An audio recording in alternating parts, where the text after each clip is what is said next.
Hello everyone, and welcome back. Today we're talking about something most of us don't even realize we're trapped in.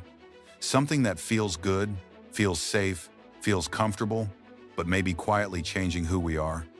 This is the comfort trap. At no point in history has life been easier than it is right now. Food arrives at our door with a tap. Entertainment is endless. Work can be done from a couch. Heat, light, water, information, all available instantly. Comfort surrounds us from the moment we wake up to the moment we fall asleep. And yet, something feels off. People are more anxious, more tired, more distracted than ever before. Motivation feels fragile. Focus is harder to hold. Discipline feels heavier than it used to. And many people quietly wonder why life feels strangely empty, even when it's convenient. This is where the comfort trap begins. The comfort trap isn't about luxury, it's about ease. It's about removing friction from life so completely that we forget what friction was meant to do. For most of human history, friction was normal. Survival required effort. Movement required energy. Progress required discomfort. Our bodies evolved to struggle. Our minds evolved to solve problems. Growth came from resistance. But modern life has done something unprecedented. It has eliminated resistance wherever possible. And while that sounds like progress, it comes with a cost we're only beginning to understand. Comfort doesn't feel dangerous because it doesn't hurt. It doesn't shout. It doesn't warn you. It whispers. It says, relax. You've earned this. Do it tomorrow. And slowly, without realizing it, tomorrow becomes never. This isn't about blaming technology or modern life. Comfort itself isn't evil. The danger is excess comfort without challenge. When everything becomes easy, effort starts to feel unnecessary. When effort feels unnecessary, growth stops. Think about how often we avoid even minor discomfort now. Cold? Turn up the heat. Bored? Open an app. Hungry? Instant food. Lonely? Scroll. Tired? Caffeine? Uncomfortable thoughts? Endless distraction. We rarely sit with discomfort anymore. We escape it. And discomfort is where change begins. The human brain is wired to conserve energy. If a task feels difficult and there's an easier alternative, the brain will choose the easier path every time. Modern systems are designed to exploit this. Algorithms don't ask what's best for you. They ask what keeps you engaged. What keeps you comfortable? What keeps you consuming? The result is a life optimized for ease, not meaning. And this affects more than habits, it affects identity. When life is comfortable, there's less need to push boundaries, less reason to take risks, less incentive to endure temporary pain for long-term gain. Ambition becomes optional. Discipline becomes inconvenient. Over time, this changes how people see themselves. Challenges feel threatening instead of exciting. Struggle feels like failure instead of growth. And discomfort feels unnatural, even though it's deeply human. The comfort trap also distorts time. When everything is convenient, time loses structure. Days blur together, hours disappear into screens. You're busy, but not fulfilled. Occupied, but not progressing. People often describe this as feeling stuck, even when nothing is technically wrong. Bills are paid, needs are met, life is stable, and yet there's a quiet sense of dissatisfaction that's hard to explain. That dissatisfaction is important. It's a signal. It's the mind recognizing that comfort alone is not enough. Another layer of the comfort trap is how it changes our tolerance for effort. Tasks that once felt normal now feel exhausting. Walking instead of driving feels inconvenient. Cooking feels like work. Reading feels slow. Deep focus feels uncomfortable. And because we avoid discomfort, our tolerance for it shrinks. This creates a feedback loop. The less discomfort we experience, the harder it becomes to handle it. Small challenges feel overwhelming. Minor setbacks feel crushing. This is not weakness, it's conditioning. When a system constantly removes struggle, it also removes resilience. The comfort trap doesn't make people lazy, it makes them fragile. And fragile systems break under pressure. This is why moments of crisis feel so overwhelming now. When something disrupts comfort, a job loss, a health issue, a global event, people feel unprepared. Not because they're incapable, but because they haven't been required to struggle regularly. For most of history, struggle was built into daily life. Today, it has to be chosen. And choosing discomfort feels unnatural in a world designed to eliminate it. The most dangerous part of the comfort trap is that it feels like success. A smooth life looks like a good life. Ease looks like progress. But comfort without challenge slowly erodes purpose. People don't lose their way all at once. They drift, slowly, comfortably, until one day they realize they haven't moved in years. This is not a warning. It's an observation. The comfort trap doesn't close suddenly, it tightens quietly, and most people don't notice until they try to move. One of the most powerful ways the comfort trap shows itself is through ambition. Not loud ambition, not the kind you post online. The quiet kind.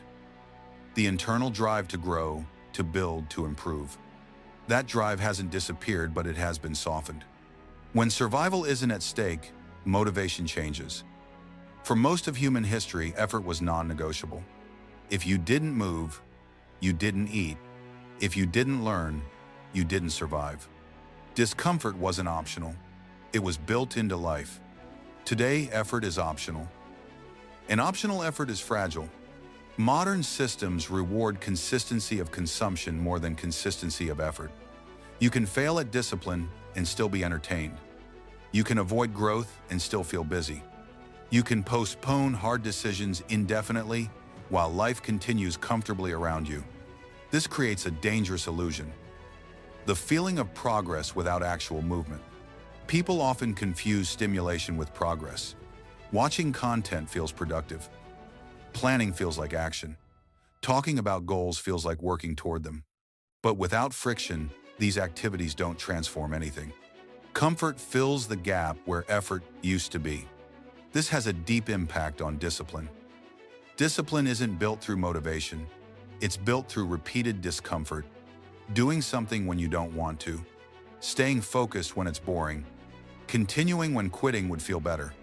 But when every discomfort has an escape route, discipline has no environment to grow. The phone becomes an exit. The screen becomes relief. Discomfort becomes something to avoid rather than something to sit with. Over time, this rewires how people respond to difficulty. Instead of leaning in, they pull away. Instead of adapting, they distract. Instead of building resilience, they numb it. And this doesn't just affect productivity, it affects mental health. The human mind needs challenge the way the body needs resistance. Without it, things weaken. Anxiety increases, focus decreases, confidence erodes. When life is too easy externally, pressure builds internally. This is why people in comfortable environments often report higher levels of anxiety and restlessness, not because they're ungrateful, but because their nervous system isn't being used the way it evolved to be used. Comfort removes physical stress, but replaces it with mental noise. Another subtle effect of the comfort trap is how it changes our relationship with pain. Pain used to be a signal, something to respond to, something to fix. Today, pain is something to mute, a pill, a scroll, a distraction, a shortcut. We don't process discomfort anymore, we bypass it. But unprocessed discomfort doesn't disappear, it accumulates. This is why burnout feels sudden, even though it builds slowly. This is why people feel overwhelmed for no reason. The reason is years of avoided friction. The comfort trap also distorts how we measure success. Success used to be tied to capability, what you could do, what you could endure, what you could build. Now it's tied to comfort metrics. How easy life feels, how little resistance you encounter, how smooth your routine is. But a smooth life isn't the same as a meaningful one. Meaning comes from engagement, from effort, from being needed, from facing something that demands more than you currently have. Comfort asks nothing from you, and when nothing is demanded, identity weakens. People begin to ask quiet questions they don't know how to answer. Why don't I feel fulfilled? Why am I tired even when I rest? Why do I feel behind even when I'm busy? The answer isn't that something is wrong with them. It's that something is missing. Challenge. The comfort trap is especially powerful because it's socially reinforced. Struggle is no longer admired, it's seen as inefficiency. Rest is praised, but resilience is rarely discussed. Ease is marketed as the goal. Even discomfort is branded now. Packaged, controlled, temporary. Real discomfort, the kind that reshapes you, doesn't fit neatly into modern life. And because it's rare, it feels extreme when it appears. People avoid hard conversations, avoid difficult goals, avoid long-term effort. Not because they're incapable, but because the system doesn't train them for it anymore. This is how the comfort trap scales across societies. Not through force, but through convenience. No one is told to stop growing. They're simply given endless ways not to. Breaking out of this trap doesn't mean rejecting comfort entirely. It means reintroducing friction deliberately. Choosing difficulty where ease is default. Choosing effort where avoidance is encouraged. But that choice feels uncomfortable at first, because the comfort trap weakens the very muscles required to escape it. The comfort trap doesn't stop at individuals. Over time, it reshapes entire societies. When comfort becomes the default, cultures slowly change their priorities. Effort becomes optional, patience becomes rare. Long-term thinking starts to fade. Systems begin to optimize for ease instead of strength. You can see this shift in how societies respond to difficulty. Challenges that once would have been accepted as part of life now feel intolerable. Inconvenience feels like injustice. Waiting feels like suffering. Any form of resistance is treated as a problem that must be removed immediately. This changes how people interact with the world. Instead of adapting to reality, reality is expected to adapt to them. But reality doesn't work that way. When societies grow comfortable, they also grow dependent. Dependent on systems working perfectly, dependent on constant supply, dependent on stability. And the more dependent a system becomes, the more fragile it is when disrupted. This fragility shows itself during crises. When supply chains break, when technology fails, when routines are interrupted, people don't just feel inconvenience, they feel lost. Because comfort removed the need to develop adaptability. Resilience used to be built into daily life. Today, it has to be learned intentionally. And many people never get the chance.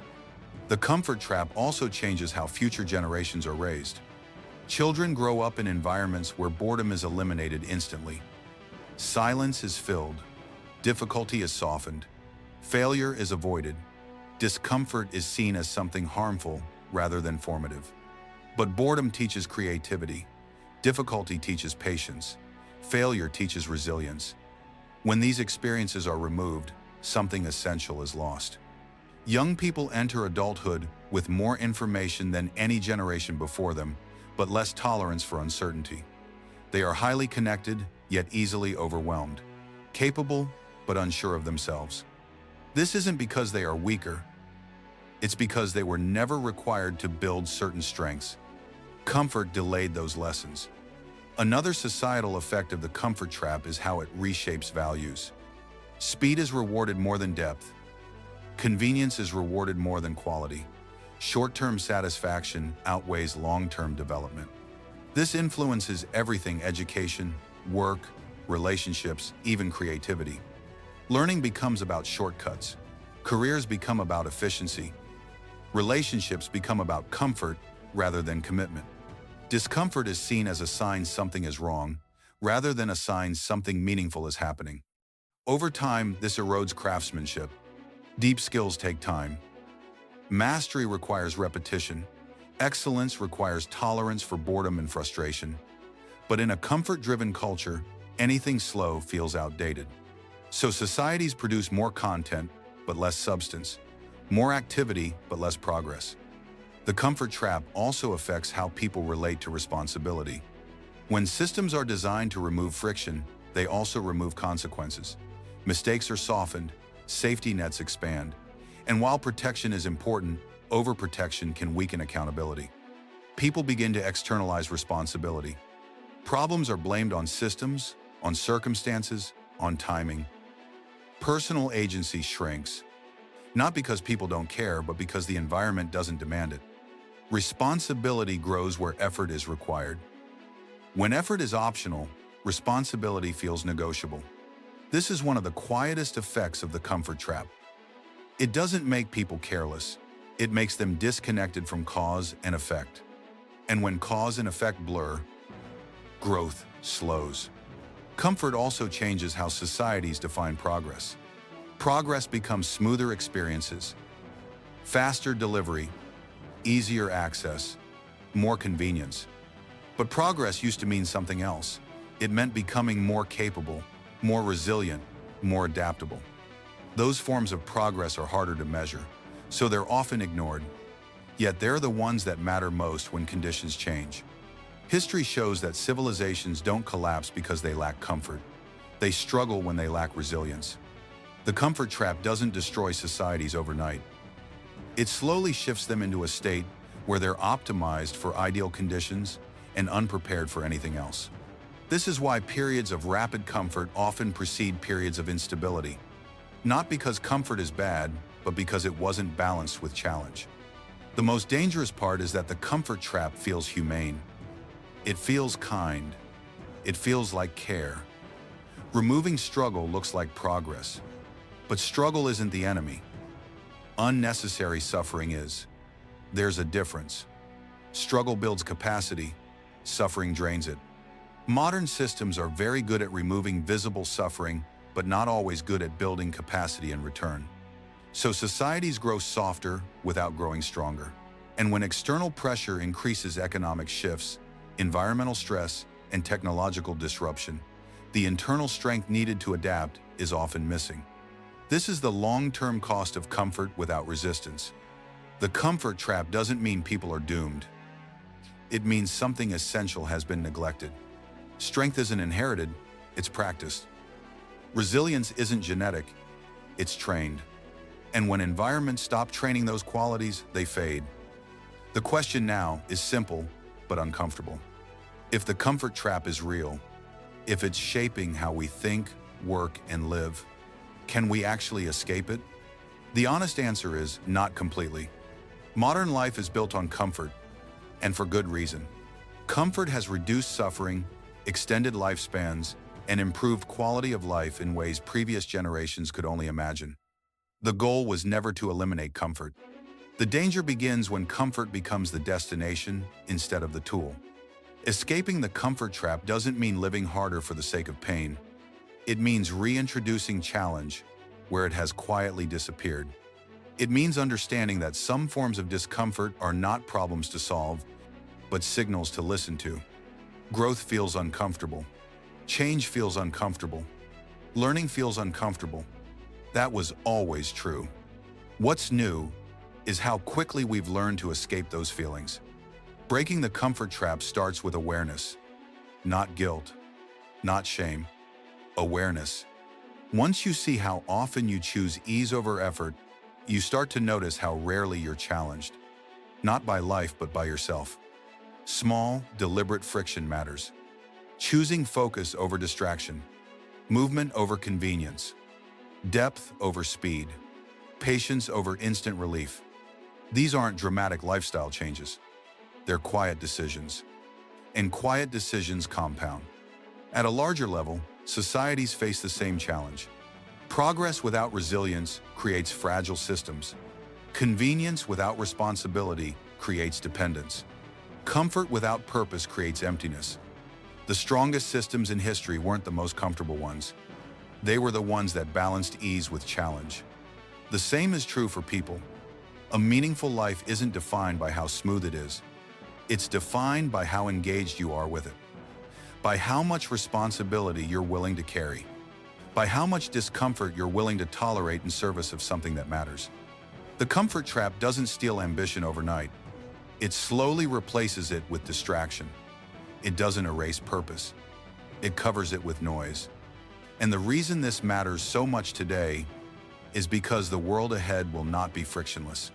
Change is accelerating. Technology is reshaping work. Systems are becoming more complex, not less. In a world like that, comfort alone won't protect anyone. Adaptability will. Resilience will. The ability to sit with discomfort instead of escaping it may become one of the most valuable skills of the future. This doesn't mean rejecting modern life. It means using it consciously, using comfort as a foundation, not a cage. Because the moment comfort becomes something you're afraid to lose, it begins to control you. And the moment you avoid all discomfort, you stop growing. That is the real trap.